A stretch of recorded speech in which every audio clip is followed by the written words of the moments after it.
I am especially proud of being able to introduce our qualifying speaker tonight. I heard her speech, and actually, she has spoken before this group before. We had a literary night, we had all the book writers, she came in and talked about her book.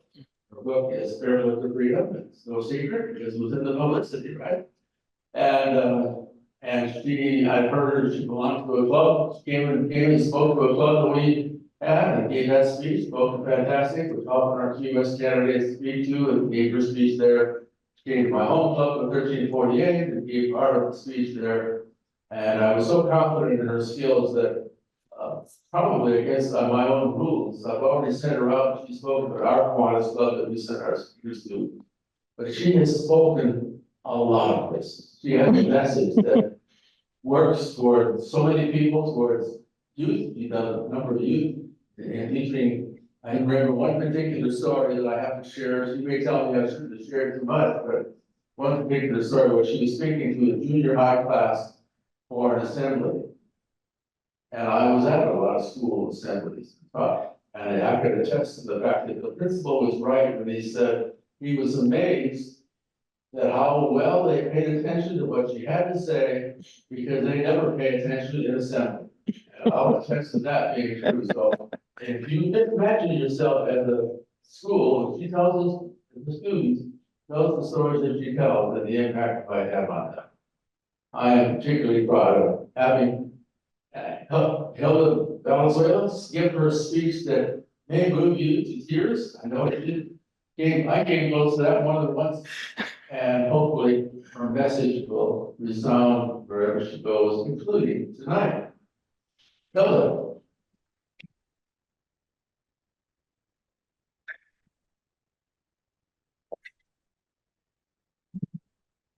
I stand there and I remember being very hot. It was a very hot day and I couldn't move, but that's not what made it difficult. It wasn't moving.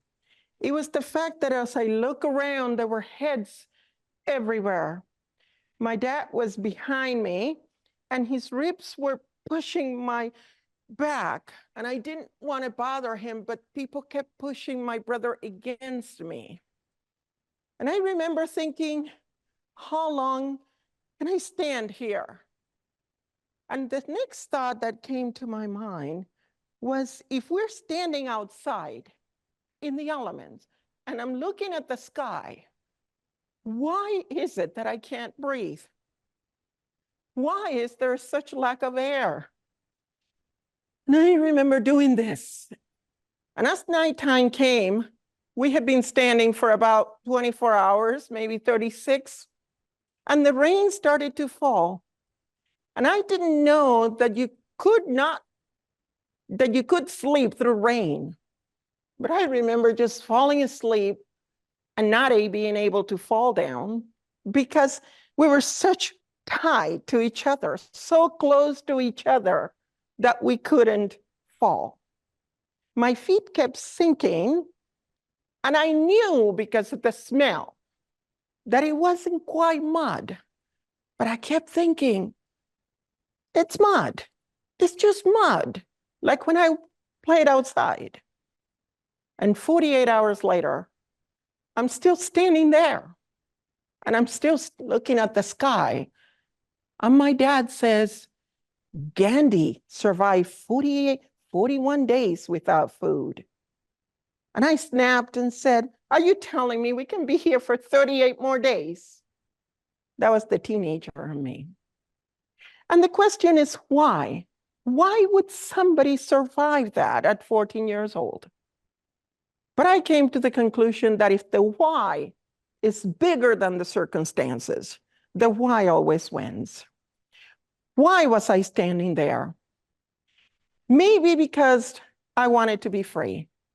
See, it all started when I was in 1962, when the United States arch rival, the Soviet Union, decided that it was a good idea to put nuclear weapons in Florida, 90 miles away from Florida. I don't know who in the Kremlin thought that was a good idea. I don't know who they thought was going to allow that. But the United States had a why.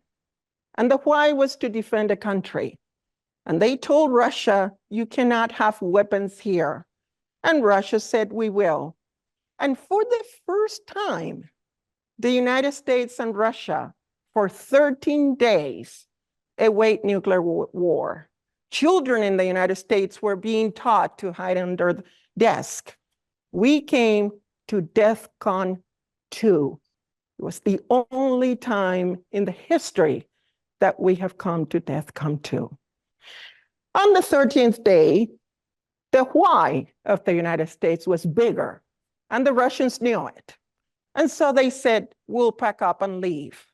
But before we do that, Nikita Khrushchev wrote a document, and President Kennedy signed it. And it's the Kennedy-Khrushchev deal that sealed my fate. It said Russia would not put nuclear weapons in Cuba, but the United States will not intervene at all in the business of Cuba. Zero intervention. That sealed my fate. Our neighbors to the north could not intervene, and to the south was Haiti. My country became Alcatraz. It was easier to escape from Alcatraz than from communist Cuba. Our jails were filled with prisoners. Our firing squads were busy. Trucks and loads of prisoners were being fired and killed. I was raised there. By 14, I had suffered so much in the hands of the communists for being a Christian, I almost had calluses in my hand, because every time they asked, where's your bandana that represents being a communist, I had to say, I'm not a communist. And every other day, somebody said, put your hand out, and there goes the ruler. This hand almost had calluses. My why for trying to escape was bigger than the circumstances. And in this Alcatraz type of style, with no way to go, the Cubans became very, very creative. And one of the creative ways was to go into embassies, friendly embassies. And so it happened that on April 1st, 1980, 6 Cubans got into a bus and crashed into the Peruvian embassy. Why the Peruvian embassy was one of the few countries that will not bow to Castro. In the firing that usually takes place when these people try to crash into embassies, the guards try to kill them any which way they can. And if they make it inside, by God's grace, they have political asylum. In this shooting, 1 guard was killed. And the dictator demanded the 6 people inside. The Peruvian ambassador said, we're not giving you the 6 people. What's the difference between I killed them and I hand them to you and you killed them? And the dictator looked them straight into his eye and said, you don't know how to kill, but I do. This man is now 77 years old and he's one of my heroes, because at 33, his why for saving the 6 people was bigger than standing up to a dictator. Castro went on the radio and told the Cuban people that the Peruvian embassy was up for asylum, was opened. Within 48 hours of his announcement, 10,800 people found themselves inside the embassy. The embassy was 28,000 square feet. It was just 2 buildings surrounded by a fence. How do 10,800 human beings fit into 28,000 square foot of space? It was because the why, to be free, was bigger than the circumstances. As the days went by and the chaos started, the story of what happened there could be told only to people who lived that saga. If I explain it, you wouldn't believe it. It's when human beings become animals. It's when people take food from each other's mouth. It's when somebody beats someone over a piece of bread. That's what happens. As the days went by, it turns into weeks, it turns into months. The injured get put outside, the dead get taken. The ones that can't handle it anymore the ones that don't have enough why. And if they do, because they want to be free, their 5-year-old is a bigger why than being free. So the why of being free becomes small compared to your circumstances. On the 53rd day, we were put on a small boat to the United States. So as you can see, when the publisher asked me to write the story of what happened inside the Peruvian embassy, he only wanted the story of what happened inside the embassy. I didn't want that story to be told. I hadn't even told my husband and my children. That story was for us. What happened there was for us. But he wanted to write the story, and I was okay with it until he said, this story is not about the United States. Those were magic words to me. I didn't have to hear anything else. See, on the 53rd day, Castro put us in a small boat towards the United States. He didn't put us in a small boat towards Peru. And there we were, in the middle of the Caribbean, on a small boat that was supposed to sink. When the captain saw my dad was not coming out of his coma, which we children, my 3 brothers and I, were used to it. My mother had died when I was 8. So my father and my 3 brothers, so we had. My why was not seeing my 17-year-old and 20-year-old brother go to a Cuban prison. Every time I didn't eat, every time I didn't feel like I could survive another hour, I remember the boys and I thought they cannot go to a Cuban prison. So as we are on the boat, the captain panics and calls the Coast Guard and says, would you come and pick this man up?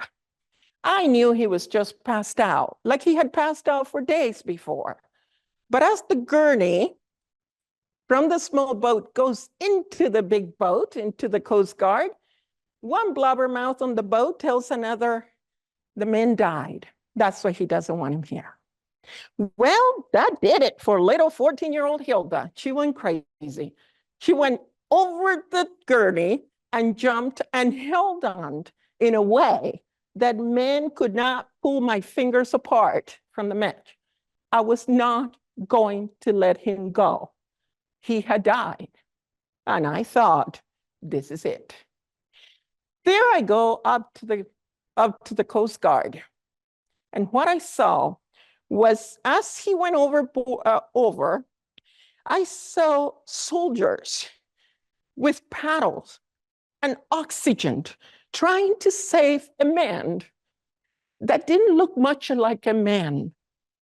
He had not touched his hair for 53 days. His beard, his clothes had not been washed for 53 days. Nothing could describe the condition of this man. And here are US soldiers trying to save him, and they won't stop, and they won't stop. And no matter what happens to this great country of ours, that's my vision of the United States. That's what we do. We save first. As the boat took off, and sometime later it arrived in Key West, the person that welcomed me with a smile, 14-year-old Bones, was a soldier, a United States soldier with a smile. I called my uncle because my dad had told us, whoever makes it to the United States, and one of you will, he said at the embassy, get the phone number from my pocket and call my brothers. So I called my uncle right away, and I said, my dad is breathing. He has oxygen.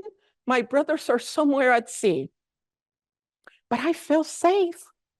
I was okay because I was in the United States, and somehow I was going to be okay. About 5 hours later, the little boat with the 3 faces of my siblings showed up, and I saw them. They had not drowned. They made it to the United States. My uncle picked us up. We stopped by a convenience store. We had brought a friend along. There was somebody at the embassy, a young man that was there by himself. And he kind of took on to our family. So my uncle stops at the 7-Eleven, and there's all 5 of us looking at stuff. I had never seen a store like that. Cuba lives on rations, small, tiny little food rations. I had never seen sandals and ice cream. Do you know the only ice cream store in Havana? You have to go inside the store to eat the ice cream. They don't sell ice cream outside the store. Imagine that. In the United States, no ice cream outside. What a nightmare. But there we were at the store. The friend of ours says, this is what they call a mall. And we all say, oh, a mall. Yes, it's where they have everything under one roof. So from there on, the 7-Eleven became a mall. To all of us, we didn't know any better. The truth is, as I was looking into this, the attendant said something to my uncle. He said I couldn't be in the store because I didn't have shoes. When my uncle interpreted and I looked down, it was the first time I realized that I didn't have shoes.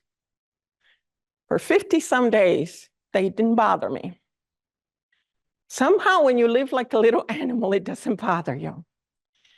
I panicked. I went outside. I ran to the car where my dad was, and still in bad shape. I kneeled down and I was crying and sobbing like a dramatic 14-year-old. They kicked me out of the store. I can't go in. Among other things, my dad said, sweetheart, your feet touch the land of the free. It touched the United States. None of us have done that. I felt important. My question has always been, what is my why? If my why is to study hard for a test, what is that test going to get me? If my why is to be here today, why am I doing it? Because certainly the book sales is not. We all know what Amazon does. I think it's pennies that you make on the book. My why was to bring a message. And the message that I wanted to keep such way down that no one ever knew what I went by. No one ever knew that I ate a raw potato on the 5th day because I had not eaten anything at all. That potato with that dirt looked so good.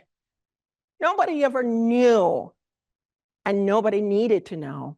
But once the cat was out of the bag, the why has to be bigger. And my why is to let people know that no matter what political party you belong to, no matter how you want to vote, but you have to vote because that is the right denied to so many. Half the world is denied that right, and you get to vote. And you get to be part of a system.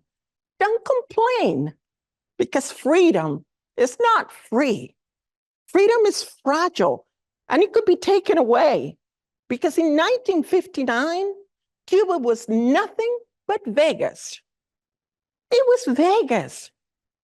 Imagine Vegas, where now everybody lives on ration, where just the thought of a free thought gets you to jail. Imagine Vegas, where your children have to wake up and go to school every day and say, pioneers for communism. That is the oath every morning. The why we'd always justify our circumstances. The why got me to wear this shorts for 53 days. I never took them off. They were kind of falling off. I had to make a knot right here and a knot right here, because you do tend to lose a lot of weight when you don't eat for days end, and then you live on a 800-calorie diet. The why was to be free, and I got to be free. And I got to be free barefoot. Mr. Toastmaster.